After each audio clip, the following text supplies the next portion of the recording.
Bill Allen World, Taking 20. Channel crossover.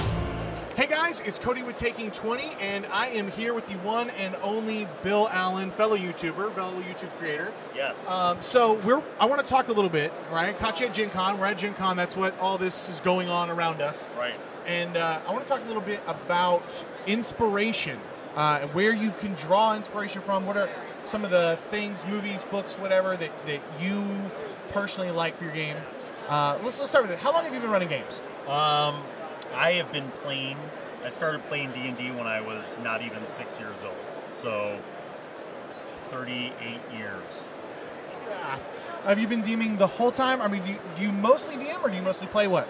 So, I would say that probably by the time I was just a player, you know, in neighborhood games and my older brother's games for probably the first 4 or 5 years. But I basically segued into being a DM by the time I was 10. Okay. And I still switch back and forth. I love playing, but I also love DMing. So it ebbs and flows. Sometimes I want to be a DM more than I want to be a player, and vice versa. You started DMing when you were 10. You've pretty much been a DM for like the whole time. Yeah. So let's talk about this. So when we're running our games, we're coming up with our worlds, we're coming up with our characters, we're coming up with our NPCs, we're coming up with all of our inspirations for storylines and arcs and stuff like that. You know, a lot of people draw from things that have been impactful on them personally, right? Some of their favorite books, favorite movies. Yes. Why don't you give us some of your favorite points of inspiration that you use and put in your games to create your worlds and your games for your players? Okay, I'm going to try to keep it relatively short and tied together, be concise, but in a fantasy realm, okay? You mentioned books, you mentioned movies, music, all of that stuff and more, right? And I think there's what I would call the traditional inspiration. So if I talk about comic books and books, I'm going to say, you know, Tolkien and Conan the Barbarian comic books and Thor. And movies, Conan the Barbarian, TV shows, Game of Thrones, right? All the fantasy stuff, Lord of the Rings, The Hobbit. But I think a lot of times what helps break out of those traditional stereotypes, fantasy stereotypes, is when you're inspired by something that isn't fantasy or isn't medieval historical, but you figure out a way to make it fit in your fantasy world. So I read some really cool article a long time ago about this area in Afghanistan where there's caves, and it was like a National Geographic, and I'll see something like that and I'll be like, oh, that's cool, or maybe it'll hit me later and I'll be like, boom, I can add that to blah blah blah in my original campaign world. Sometimes there's even crossovers. Maybe it's a Western film or a sci-fi thing. And it isn't intrinsically fantasy, but there's some element or theme that I could pull from it that is fantasy. Or a character who would make a really cool NPC, and if I just take away the laser pistol and replace that with a dagger, all of a sudden this is a perfect, so that kind of stuff, I think it's a mix, But ultimately, to me, when it comes to inspiration, I kind of follow the DJ, the music philosophy, where I'm not really creating anything, and I don't know if any of us really are, because all the stories have been already told. So I take little bits and pieces of all the cool things, and I make new things with those. And that is a form of creativity, and it's called synthesis. And I think inspiration is the key to effective synthesis in games. I'll tell you one thing I don't do. Okay. I've never run a module. You've never run. Well, we've got somebody talking up here, but you've never run a paid module ever.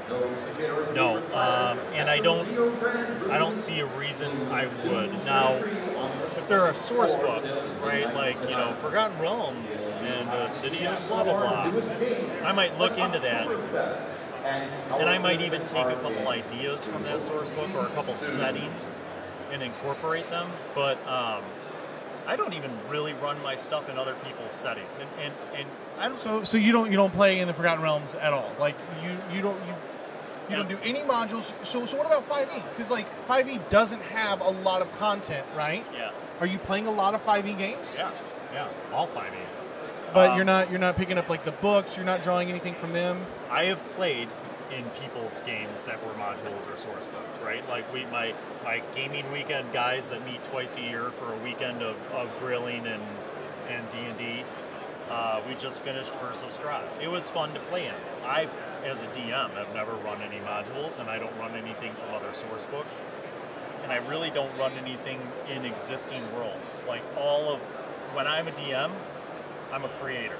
So part of the fun is creating a world that I could have for my players. So world building is something that I needed to do because I got bored running games that I would make up, adventures that I would make up in existing worlds like Greyhawk and Forgotten Realms. So for me, world building is like a challenge, but it's also fun, and it allows me to take inspiration to bring it back full circle. I could get inspiration from anything and make it fit into my original world.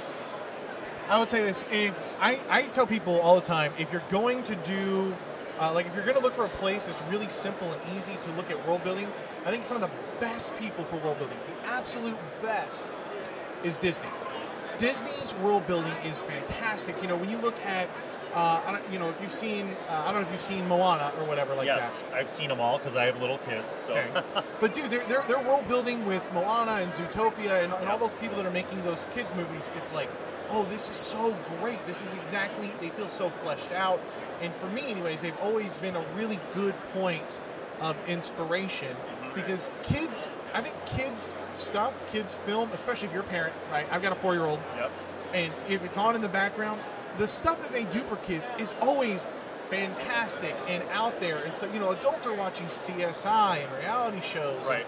and the news and ESPN, and they're not getting a lot of those that like fantastical, check out this magical, different place where the rules are different. Yep.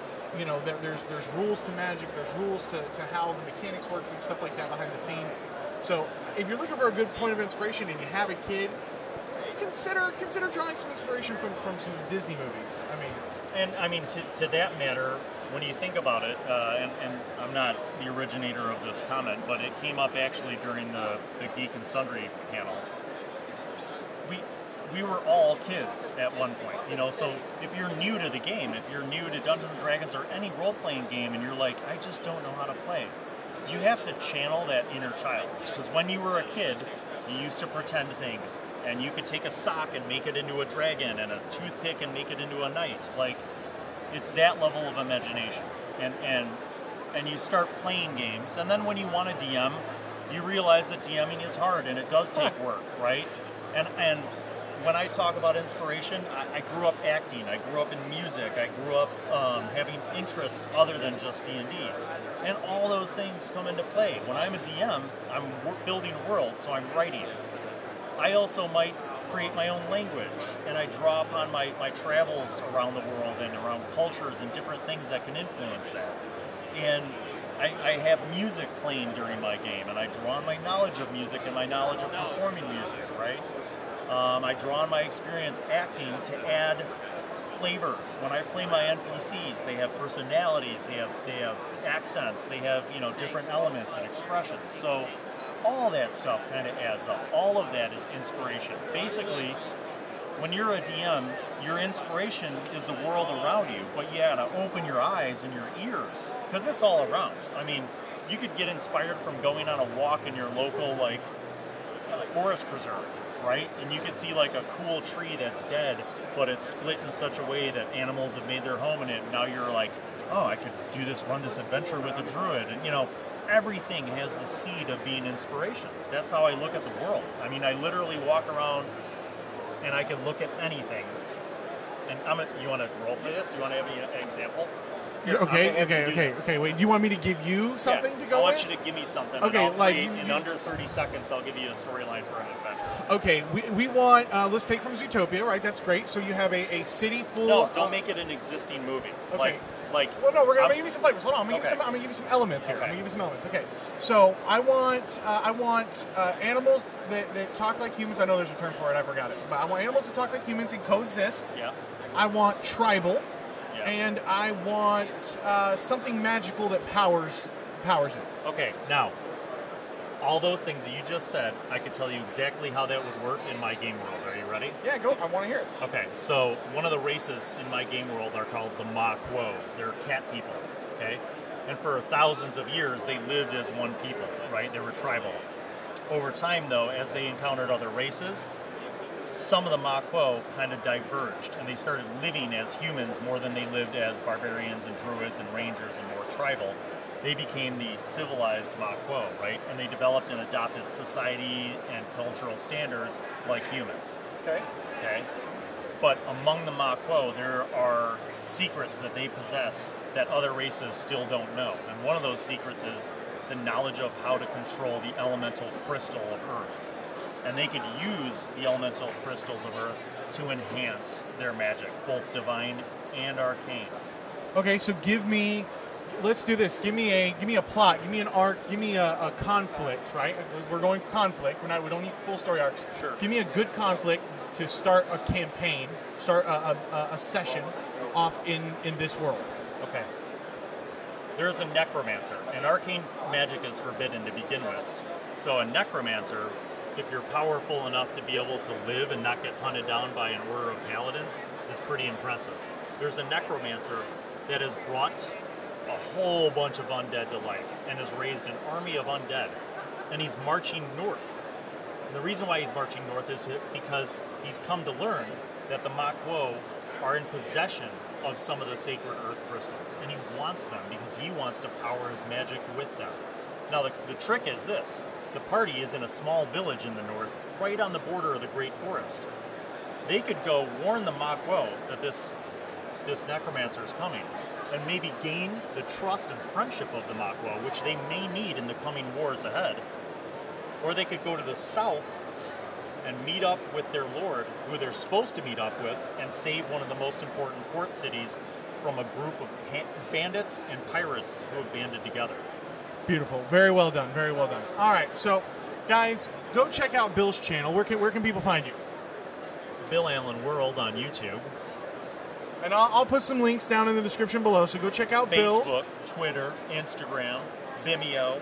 I don't know, I'm just everywhere. You are just everywhere. search for Bill. That's what you're And I'm supposed on to do. IMDb too. Oh, you're on IMDb? Yeah, I did a couple things. I did some things. I'm on IMDb. No big Yeah. deal. No big deal. All right, guys.